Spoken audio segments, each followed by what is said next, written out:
नमस्कार, मैं उमेश कुमार स्वागत करता हूं आप सभी का आपके अपनी YouTube channel HK knowledge and more पर। जैसा कि आपने थंबनेल में देखा होगा कि मैं आज बात कर रहा हूं आयनिक थ्योरी के अंतर्गत सेकंड वीडियो मैं यहां पर आपको पोस्ट करने जा रहा हूं। आर्हीनियस थ्योरी क्या होता है, आर्हीनियस सिद्धांत क्या होता है, क्या उसमें दोष पाए गए हैं, ठीक है, और उसके दोष को हम difference between atoms and ion से समझेंगे। परमाणु और आयन्स में अंतर के द्वारा हम उसके दोष को समझने की कोशिश करेंगे। वीडियो को अंत तक देखिएगा, वीडियो बहुत इंपॉर्टेंट हो सकते हैं। यहाँ से छोटा छोटा सवाल आपके लिए पूछा जा सकता है। काफ़ी इंपॉर्टेंस थ्योरी है ये केमिस्ट्री पोर्शन का। तो चलिए शुरू करते हैं। आर्हीनियस थ्योरी, जैसा आपने इससे पहले वीडियो में मैंने बताया था कि जो आर्हीनियस नामक साइंटिस्ट था, इन्होंने 1887 में एक थ्योरी दिया था, अपना सिद्धांत प्रस्तुत किया था। यह सिद्धांत आयनन या आयनीकरण के सिद्धांत के नाम से जाना जाता है, या आर्हीनियस थ्योरी आयोनाइजेशन के नाम से जाना जाता है। आर्हीनियस थ्योरी ऑफ आयोनाइजेशन के नाम से जाना जाता है। इस सिद्धांत के अनुसार जो महत्वपूर्ण बातें हैं उसको मैं बता रहा हूँ, उसके बाद मैं जाऊँगा difference between atoms and ions में। उससे पहले मैं बात करूंगा थोड़ा सा दोष के बारे में। तो देखिए, वीडियो को अंत तक देखिएगा। वीडियो पसंद आए प्लीज़ वीडियो को लाइक करें, शेयर करें, कमेंट करें। चैनल पर पहली बार आए होंगे प्लीज़ सब्सक्राइब कर लीजिएगा ताकि इसी प्रकार की वीडियो की अपडेट आपको हमसे प्राप्त हो। ठीक है, चलिए वीडियो शुरू करते हैं।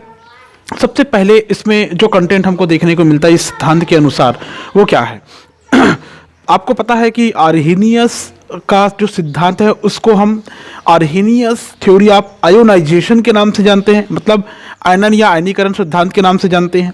ठीक है, तो इसमें सबसे पहले वही मिलेगा आपको कि जब हम किसी विद्युत अपघट्य को पानी या किसी अन्य किसी आयनीकारक विलायक में विलय करते हैं तो दो प्रकार के कण में टूट जाते हैं। उन कणों को हम आयन कहते हैं। मतलब जब हम विद्युत अपघट्य करते हैं या इलेक्ट्रोलाइट करते हैं, इलेक्ट्रोलाइट्स करते हैं, मैं हिंदी इंग्लिश दोनों का उपयोग करूंगा, ध्यान रखेंगे, इलेक्ट्रोलाइट्स करते हैं, ठीक है, और उसका किसी आयनीकारक जो विलायक है उसमें विलय किया जाता है, तो ये दो प्रकार के कण में टूट जाते हैं। टू टाइप्स ऑफ पार्टिकल्स में टूट जाते हैं। ठीक है, इन पार्टिकल्स को आखिरी में हम लोग कहते हैं आयन या आयन के नाम से जानते हैं। इलेक्ट्रोलाइट्स मतलब विद्युत अपघट्य को पानी या किसी अन्य आयनीकारक विलायक में हम विलय कर देते हैं तो दो प्रकार के कण में टूट जाते हैं। दो प्रकार के कणों को हम आयन कहते हैं। ठीक है, नेक्स्ट सेकंड इसमें देखने को मिलता है, ये जो आयन होते हैं, आयन जो होते हैं ये टू टाइप्स के होते हैं। एक होता है जिसमें धन आयन, या ये जो पॉजिटिव चार्ज है इसको कैटायन कहते हैं, कैटायन, और जो निगेटिव चार्जेस है, निगेटिव जो चार्जेस है इसको एन आयन कहते हैं, एन आयन कहते हैं, ऋणात्मक ऋण आयन कहते हैं। समझ में आ गया। जो दो प्रकार के आयन हमको प्राप्त हुआ है, ये एक धनावेश होता है, एक ऋण आवेश होता है। समझ गए होंगे आप। ठीक है, इस सिद्धांत के अनुसार समझ में आ जाता है। नेक्स्ट इसमें थर्ड आपको देखने को मिलता है, किसी भी इलेक्ट्रोलाइट्स पदार्थ के विलयन में धन आवेश की मात्रा ऋण आवेश की मात्रा के बराबर होती है। मतलब जो भी इलेक्ट्रोलाइट्स प्रोडक्ट है या पदार्थ है, इलेक्ट्रोलाइट्स मटेरियल्स है, इसमें पॉजिटिव चार्ज और निगेटिव चार्ज हमेशा इक्वल होता है, बराबर होता है। ठीक है, दोनों बराबर होता है, पॉजिटिव और निगेटिव दोनों बराबर होता है। ठीक है, नेक्स्ट आता है इसमें जो इलेक्ट्रोलाइट होते हैं इसके अणु वियोजित होकर आयन बनाते हैं, तो क्लियर हो गया। विपरीत आवेश वाले आयन आपस में संयुक्त होकर उदासीन बनाते हैं। मतलब पॉजिटिव और निगेटिव आयंस आपस में मिलकर क्या बना लेते हैं, न्यूट्रल या उदासीन अणु बना लेते हैं। अतः आयन और अनआयनित अणुओं के बीच एक प्रकार का साम्य या इक्विलिब्रियम स्थापित हो जाता है। ठीक है, क्या स्थापित हो जाता है, एक साम्य स्थापित हो जाता है। आयन एक उत्क्रमणीय अभिक्रिया है, याद रखेंगे, ये एक उत्क्रमणीय अभिक्रिया है। उदाहरण आप ऐसा समझ सकते हैं, मान लो ए और बी कोई एक विद्युत अपघट्य है। ये क्या है, ए बी इलेक्ट्रोलाइट्स है, ए और बी इलेक्ट्रोलाइट्स है। इसका आयनन किस प्रकार होगा, ये होगा ए बी उत्क्रमणीय अभिक्रिया हमने पढ़ा, रिवर्सिबल रिएक्शन करके हमने पढ़ा और सुना, तो ये हो जाएगा ए प्लस बी माइनस में टूट जाएगा। मतलब ए पॉजिटिव और बी नेगेटिव आयन में टूट जाएगा। यदि हम यहाँ पर स्थिर मात्रा क्रिया का नियम लगाते हैं, सक्रिय मात्रा का नियम लगाते हैं, तो सक्रिय मात्रा के नियम लागू अगर कर दें हम, तो ये हो जाता है K equal to A positive and then B negative, ये ऐसा होगा और नीचे में आएगा ए बी। ये होता है सक्रिय मात्रा के नियम लागू करने पर, जहां पर के जो होता है ये आयोनाइजेशन कांस्टेंट है, ये आयोनाइजेशन कांस्टेंट है, याद रखेंगे के आयोनाइजेशन कांस्टेंट मतलब आयनीकरण या आयनन स्थिरांक होता है। नेक्स्ट इसमें आपको कंटेंट देखने को मिलता है, ये होता है जो इलेक्ट्रोलाइट पदार्थ होते हैं, इलेक्ट्रोलाइट मटेरियल होते हैं, उसके विलयन में जब हम विद्युत धारा प्रवाहित करते हैं तो आयन विपरीत आवेश व इलेक्ट्रोड की ओर चले जाते हैं। मतलब जब किसी इलेक्ट्रोलाइट मटेरियल में हम इलेक्ट्रिसिटी प्रवाहित करते हैं, इलेक्ट्रिक करंट प्रवाहित करते हैं, तो जो आयंस रहता है, मतलब जो आयंस रहते हैं ये कहाँ पर चले जाते हैं, अपोजिट साइड पर चले जाते हैं, अपोजिट चार्ज पर चले जाते हैं, ऐसा दिखता हूँ, अपोजिट चार्ज पर चले जाते हैं, ठीक है ना। अपोजिट चार्ज पर चले जाते हैं मतलब विपरीत आवेश की ओर चले जाते हैं, वह इलेक्ट्रोड की ओर गति करने लगते हैं। वहां पर पहुंचकर क्या करता है, ये अपना आवेश खो देता है, ठीक है, वहां पर पहुंचता है, ये अपना चार्ज क्या कर देगा, चार्ज खो देगा, चार्ज खो देगा। चार्ज खोने के कारण ये विपरीत आवेश वाले इलेक्ट्रोड पर मुक्त हो जाएंगे और विपरीत आवेश वाले इलेक्ट्रोड के पास में जो आया है वहां पर वो फ्री हो जाएगा, मुक्त हो जाएगा। नेक्स्ट आता है इसमें जो इलेक्ट्रोलाइट पदार्थ होते हैं, विलयन की चालकता उसमें उपस्थित आयनों की संख्या पर निर्भर करती है। मतलब ये कितना कंडक्टर होगा, ये इलेक्ट्रोलाइट कितना कंडक्टर होगा, कितना कंडक्टर होगा, कितना कंडक्टर होगा, कितना ये चालकता होगी, ये उसमें उपस्थित आयनों पर निर्भर करेगी, ठीक है। मतलब कितने ion, how many ions present in solution, ये ऐसा कह सकते हैं आप, कितने संख्या है उस पर निर्भर करेगी। आयनों की संख्या जितनी अधिक होगी, जितनी अधिक होती है उस विलयन की विद्युत चालकता, इलेक्ट्रिकल कंडक्टिविटी उतनी ज़्यादा होगी। मतलब आयनों की संख्या जितनी ज़्यादा है, ठीक है, उतनी ही ज़्यादा वह विद्युत चालकता वाली होगी, ये याद रखिएगा। इसका मतलब ये होता है। नेक्स्ट थ्योरी इसमें आता है, इस थ्योरी के अनुसार कि जब हम अलग अलग विद्युत अपघट्य पदार्थों की आयनन की मात्रा देखते हैं तो वो अलग अलग होती है। मतलब इसमें डिफरेंट प्रकार के जो इलेक्ट्रोलाइट पदार्थ है, डिफरेंट इलेक्ट्रोलाइट मटेरियल है या पदार्थ है में आयनन की मात्रा या degree of ionisation, degree of ionisation ये भी डिफरेंट हो गई, अब अलग अलग होगी। मतलब अलग अलग पदार्थों के लिए इस विद्युत अपघट्य में आयनन की मात्रा अलग अलग होगी। आयनन की मात्रा को हम हमेशा, डिग्री ऑफ आयोनाइजेशन को हम हमेशा अल्फा से डिनोट करते हैं, अल्फा से प्रदर्शित करते हैं, याद रखना। और अल्फा बराबर हो जाता है आयनित अणुओं की संख्या, मतलब आयोनाइज्ड मॉलिक्यूल अपॉन अणुओं की कुल संख्या, मॉलिक्यूल नंबर, ठीक है। इसका अल्फा बराबर अल्फा, डिग्री ऑफ आयोनाइजेशन, आयनन की मात्रा को हम अल्फा से दर्शाते हैं या वियोजन की मात्रा को अल्फा से दर्शाते हैं। इसका मतलब होता है ionised molecule, number of ionised molecule कहेंगे हम यहाँ पर, आयनित अणुओं की संख्या अपन मॉलिक्यूल नंबर या अणुओं की संख्या कहेंगे। समझ में आया। नेक्स्ट इसमें देखने को हमको मिलता है जो इलेक्ट्रोलाइट के विलयन के गुण, जो इलेक्ट्रोलाइट होते हैं वो विलयन में घुला हुआ है, उसके गुण उसमें उपस्थित आयनों के गुण होते हैं। मतलब इलेक्ट्रोलाइट का जो प्रॉपर्टी है, इलेक्ट्रोलाइट प्रॉपर्टीज जो होती है, ये उसमें उपस्थित आयंस की प्रॉपर्टी पर डिपेंड करता है, आयंस प्रॉपर्टीज पर डिपेंड करता है। मैं इसको बराबर कर देता हूँ, इक्वल कर देता हूँ तो ज़्यादा अच्छा क्लियर हो जाएगा आपको। मतलब इलेक्ट्रोलाइट प्रॉपर्टी, जो गुण विद्युत अपघट्य का होगा वही गुण आयन का होगा। अम्लों के अम्लीय गुण उसमें उपस्थित हाइड्रोजन आयन के कारण, इसमें दो प्रकार का होता है। अगर एसिड का जो गुण है तो वो हाइड्रोजन आयन के कारण होगा, यदि उसमें बेसिक या बेस का गुण है तो ये हाइड्रोक्सिल आयन या हाइड्रोक्साइड आयन के कारण होगा। नेक्स्ट इसमें आता है आर्यनीय सिद्धांत के अनुसार अणुसंख्यक गुणधर्म निर्धारण में आयन अणुओं की तरह व्यवहार करते हैं। अणुसंख्यक गुणधर्म निर्धारण में आयन अणुओं की तरह व्यवहार करता है। मतलब जो आयन होता है, आयंस होते हैं, ये मॉलिक्यूल की तरह व्यवहार करता है, मॉलिक्यूल की तरह बिहेव करता है, मॉलिक्यूल बिहेवियर दर्शाता है ये। ठीक है, एग्जाम्पल आप देख सकते हैं इसमें। अगर 1 MnACl सॉल्यूशन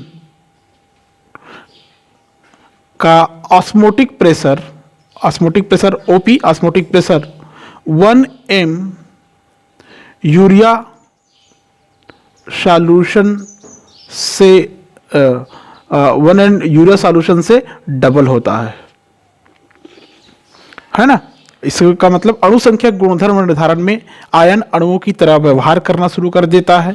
उदाहरण के लिए देख सकते हैं, यदि 1 मोल सोडियम क्लोराइड का विलयन लें, उसका परासरण दाब 1 मोल, या ये कहें कि 1 मोल यूरिया के विलयन से दोगुना होता है।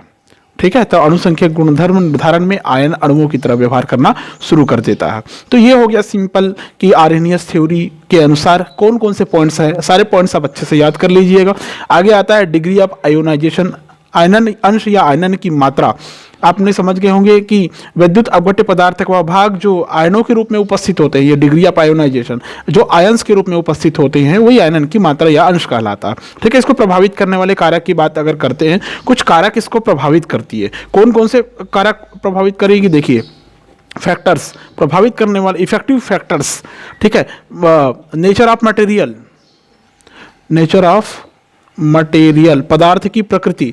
पदार्थ की प्रकृति कहने का मतलब कि विद्युत अपघट्य पदार्थों को जल में घोलने पर उसका आयनन बहुत अधिक होता है। जैसे सोडियम हाइड्रोक्साइड है, सोडियम क्लोराइड है, हाइड्रोक्लोराइड है। ठीक है, इसको प्रबल विद्युत अपघट्य कहेंगे। नेचर ऑफ मटेरियल पदार्थ है ना। कुछ पदार्थ जैसे होते हैं एसिटिक एसिड और अमोनियम हाइड्रोक्साइड होते हैं, आयनन बहुत कम होता है। ऐसे पदार्थों को दुर्बल विद्युत अपघट्य कहते हैं। मतलब जिसका आयनन ज्यादा हो प्रबल विद्युत अपघट्य, जिसका आयनन कम हो दुर्बल विद्युत अपघट्य कहेंगे। समझ में आ गया। स्ट्रॉन्ग इलेक्ट्रोलाइट और वीक इलेक्ट्रोलाइट में गिनती करते हैं। स्ट्रॉन्ग इलेक्ट्रोलाइट अगर पानी में अगर घोल दे सोडियम हाइड्रोक्साइड NaCl को, तो तेजी से आयनित होगा। ठीक है, और वीक इलेक्ट्रोलाइट अगर कह दे, जैसे एसिटिक एसिड और सोडियम हाइड्रोक्साइड है, इसके आयनन की मात्रा बहुत कम होती है, तो वीक इलेक्ट्रोलाइट होता है। नेक्स्ट आता है विलायक की प्रकृति, मतलब नेचर ऑफ सॉल्वेंट। विलायक की प्रकृति भी डिग्री ऑफ आयोनाइजेशन या आयनन की मात्रा को प्रभावित करती है। ठीक है, किसी विलायक का अगर किसी आयनन की मात्रा का विलायक की प्रकृति पर भी निर्भर करती है, ऐसा कह सकते हैं हम लोग। जब विद्युत अपघट्य को विलायक में घोला जाता है, तब विलायक दोनों आयनों को बांधने वाली स्थिर विद्युत बल रेखाओं को कमजोर कर देता है और आयन पृथक हो जाते हैं, अलग हो जाते हैं। विलायक की इस प्रकृति को हम डाई इलेक्ट्रिक स्थिरांक द्वारा माप सकते हैं। किसी भी विलायक का डाई इलेक्ट्रिक स्थिरांक वह पावर होता है जिसमें उपस्थित विद्युत आवेशित कणों में चाहे चार्ज किसी भी प्रकार का हो, उसका मान जितना अधिक होगा विलायक उतनी ही अधिक आयनीकृत होगा। मतलब जल का डाइलेक्ट्रिक स्थिरांक 80 से अधिक होता है, यहां पर आप ऐसा समझ सकते हैं। ठीक है, नेक्स्ट आता है इसमें डाइल्यूशन ऑफ सॉल्यूशन विलयन की तनुता। डाइल्यूशन ऑफ सॉल्यूशन, कितना तनु है विलयन। विलयन की तनुता बढ़ाने से विद्युत अपघट्य का आयनन बढ़ता जाता है, किंतु तनुता की एक सीमा के बाद आयनन स्थिर हो जाता है, ये भी हमको पता होना चाहिए। मतलब जितना तनु करते जाएंगे विद्युत अपघट्य की आयनन बहुत बढ़ती जाएगी, लेकिन एक ऐसी सीमा भी आती है जहाँ पर आयनन स्थिर हो जाता है। उसके बाद आयनन की मात्रा बढ़ेगी नहीं, बल्कि उसी रेट से चलते रहेगी। नेक्स्ट आता है टेम्परेचर इफेक्ट। ताप का इसमें काफ़ी महत्वपूर्ण रोल होता है। अब बोलेंगे यहाँ पर ताप की क्या जरूरत है, तो विलयन का ताप अगर आप बढ़ा दें तो पदार्थ का आयनन भी बढ़ेगा, क्योंकि अधिक ताप पर अणुओं की गति बढ़ जाती है, मतलब उसकी गति ऊर्जा बढ़ जाती है, आयनों के मध्य आकर्षण बल को कम कर देता है। समझ में आ गया। अब इसके आधार पर हमको दोष भी मिलता है, क्या क्या इसके दोष हैं, क्या क्या इसके शॉर्ट कमिंग्स हैं, उसको भी देख सकते हैं हम लोग। शॉर्ट कमिंग्स, क्या क्या अनियमितता, क्या क्या त्रुटि, क्या क्या दोष है। ठीक है, आर्हेनियन सिद्धांत से आपको ऐसा समझ में आया होगा कि जो NaCl है जल में घुलकर सोडियम NaCl जो होता है ये जल में घुलकर सोडियम आयन और क्लोराइड आयन में विभक्त हो जाते हैं। ठीक है, इन दोनों आयन को जल के साथ में क्रिया कर लेना चाहिए, खास करके सोडियम आयन को। ठीक है, तो इसका जो सोडियम आयन है इसको पानी के साथ में क्रिया कर लेना चाहिए, लेकिन ऐसा नहीं होता। समझ में आया ना, सोडियम आयन के साथ में क्रिया नहीं करता। समझ में आया। पहले ऐसा आर्हेनियस सिद्ध नहीं कर पाए थे, इसलिए एक दोष में आता है। ठीक है, उस समय सोडियम, ठीक है, और सोडियम आयन में अंतर स्पष्ट नहीं था। दूसरा आपको देखने को इसमें मिलता है, ये पहला हो गया। दूसरा आपको इसमें देखने को मिलता है दोष में कि सोडियम क्लोराइड से जो हमको सोडियम आयन और क्लोराइड आयन हमको जो प्राप्त हुए, ये आपस में संयोग करके क्या हो जाना चाहिए, न्यूट्रल हो जाना चाहिए, लेकिन ऐसा भी नहीं होता।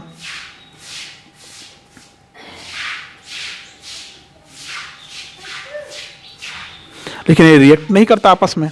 ठीक है, नेक्स्ट आपको देखने को मिलता है कि जो सॉल्यूशन होता है उसमें उपस्थित आयनों को विश्रम द्वारा एकत्र हो जाना चाहिए, परंतु वो ऐसा नहीं होता। मतलब जो सॉल्यूशन होता है इसमें उपस्थित जो आयंस है इसको डिफ्यूजन द्वारा